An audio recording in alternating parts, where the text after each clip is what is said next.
O edil de Cultura de Cambados, Víctor Camaño, presentou esta mañá en rolda de prensa que será ampla programación cultural da Vila do Albariño para os vindeiros meses.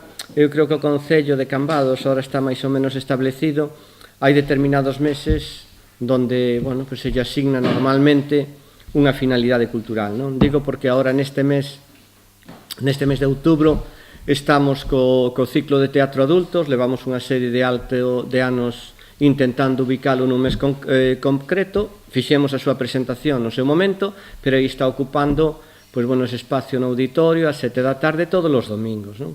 E iso é quizá o máis significativo a nivel cultural dese mes, xunto con outras cousas que tamén no seu momento presentamos e ora aparecen aquí no programa, que é o programa de exposicións de Torrado, sabedes que é anual, e vamos introducindo en cada programa trimestral habitualmente o que corresponde a eso, non?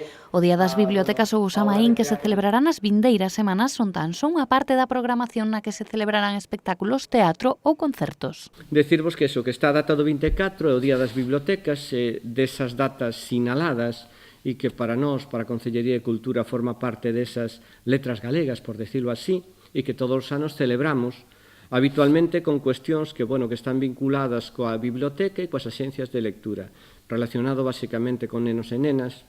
Seguimos no tempo, outra data importante para destacar tamén neste período cultural é Samaín, que nos imos celebrar este ano o 31, nos coincide nun mércores, pero a continuación é festivo, rematan as clases e sempre tamén intentamos que haya unha certa relación esa actividade cultural e os colexios e institutos de Cambados. Volveremos a organizar Samaín como levamos como terceiro ano.